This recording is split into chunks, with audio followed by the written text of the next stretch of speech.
We're here at the home of John and Callie Birdwell near Mangum in Greer County. And like other gardeners in this part of Oklahoma, they know that gardening is sort of a challenge here because we do have a lot of dry weather in this part of the state, especially in the summertime, and we get a lot of those hot southwesterly winds blowing into this area. Well, one thing that a lot of gardeners in this part of the state do is to plant a tree break early on whenever they move into the property or a place where they might decide to build.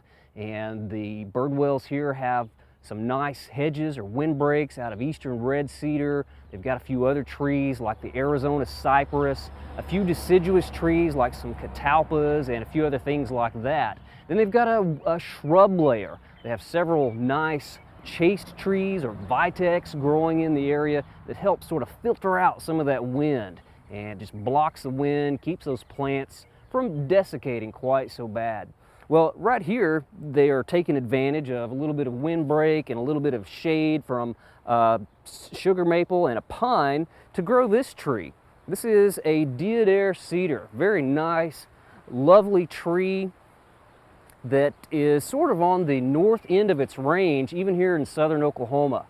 Cold winter will often kill these plants to the ground, but having the shade of these trees nearby, it keeps the root zone of the tree cooler so it doesn't break dormancy too early in the springtime and start to grow, and then it could be killed by a cold snap as warm as 20-something degrees. So having those roots shaded is a good practice to keeping the deodar cedar alive. Now, I will mention that the ice broke out the top of their tree, so they've got a few more trunks coming up, but it's sort of like a large shrub, but still a very lovely, graceful specimen.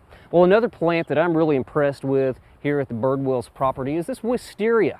And I think this is a great way to grow the Asian species of wisteria. It's been trained into a standard or a small tree. And if you look down here, you can see that the trunk is, gosh, maybe 4 inches in diameter, maybe even larger down at the bottom. But this is a vine. This is the same wisteria vine that can swallow someone's porch or their arbor. It was trained to a stake when it was young, and it was pruned over and over and kept from trailing along the ground and spilling, and it's developed into a small tree. They've got a little bit of a support on it here to keep a little bit more of that wind from covering the plant. But I think this is a great way to grow our Asian wisterias to keep them in bounds a little bit more.